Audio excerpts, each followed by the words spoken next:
This story begins with a home. A home you may not realize is a home, or even notice at first glance.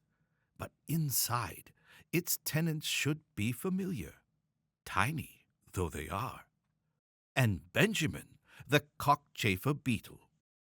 There's Leonard, the red wood ant. And of course, the building's caretaker, Morris, the common garden snail. The home used to provide the creatures shelter from the dreaded outside. However, over time, the floods have grown more and more feverish.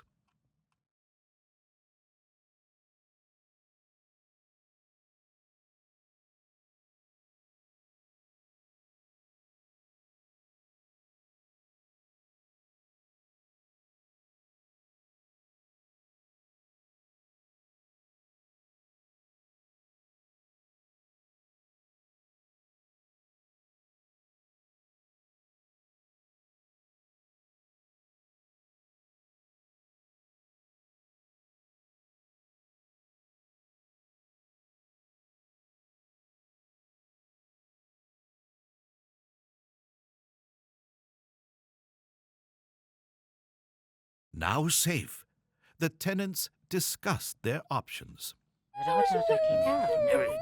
Oh, I realize now that you may not be familiar with insectile dialects. Allow me to translate. We need to do something. It isn't safe here anymore. Where would we go? I've heard talk about the woods outside the city. The city is where we're from. What would we even do out there?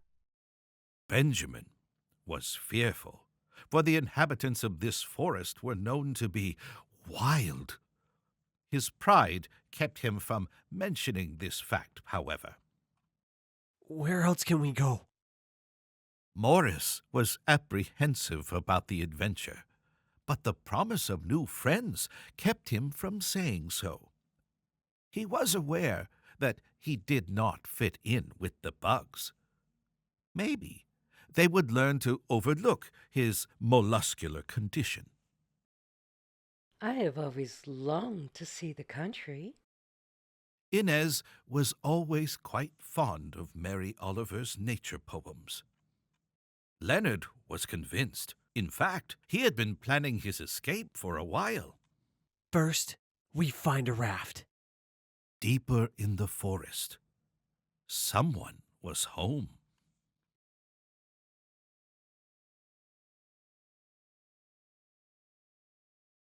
Not a cockroach. If he gives us any trouble, I'll make us a big lunch.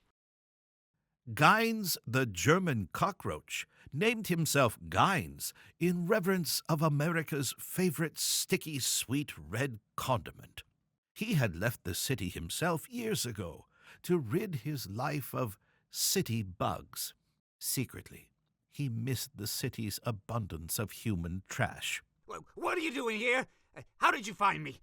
Don't y'all even think about coming after my camembert? I've been aging it for 12 years, and it still has 6 left. Listen, we're just looking for a nice place to settle down around here. Well, I ain't looking for no yuppie neighbors. Get lost. Fine.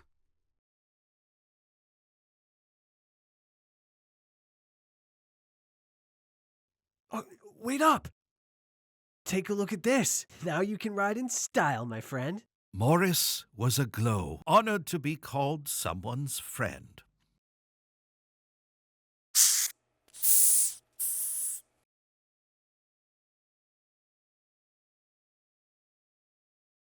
Up there! Look!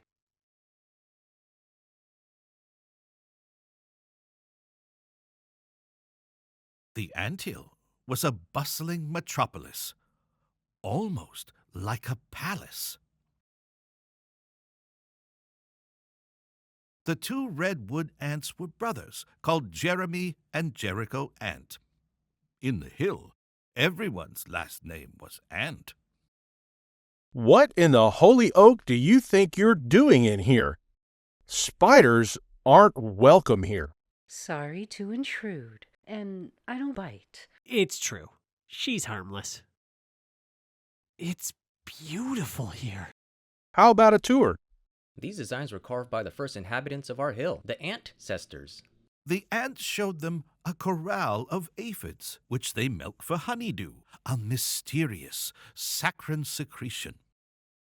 That's right. You'd prefer to try me, wouldn't you? Jericho impressed upon the bugs how everything in the anthill works as a system. Jeremy showed them the nursery, where adult ants watch over their larvae. And you're safe from the woods? Even in here, we're still a part of the forest. Some days bigger critters will take the lives of some of our own, and even bigger critters will take them. The threats here are different than the city. It's pointless to fear nature when you yourself are a part of it. Everything in these woods is connected.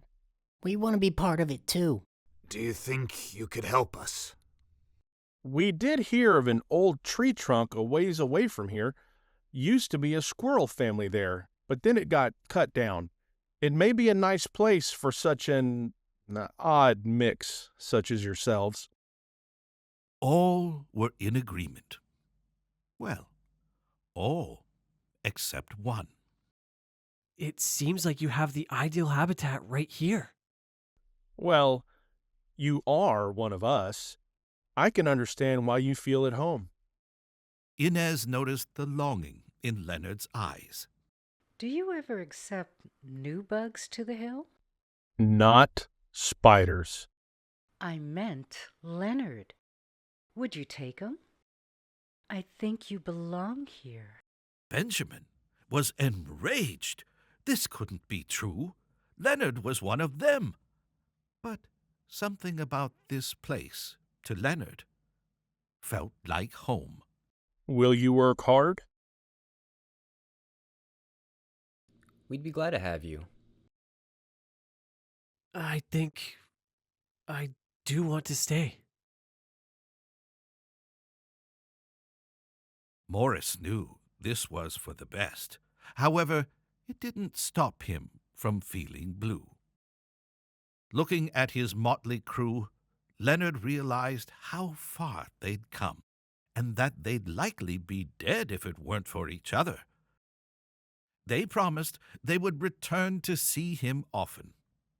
Even Benjamin wished him well.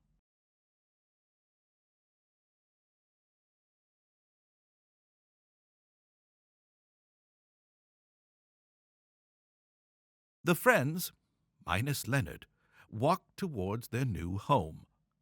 For the first time in their lifespans, they felt hopeful.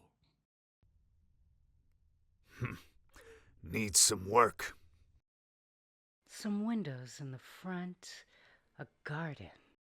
Yes. Morris had never seen anything so magnificent. I think I'm grateful for the flood. What? Well, it's given me the best friends I've ever had.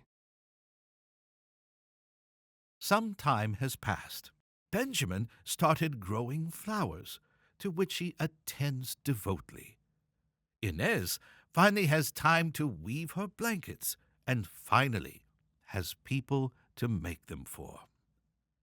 Morris now considers himself in retirement. Every day, Morris feels grateful for his little family. He's almost forgotten that he is a snail. Some days, in the afternoon, they visit Leonard at the anthill. Today, they plan to bring Leonard the blanket Inez has been making for him, along with the spring's first tulip. But today, they won't make it to the anthill.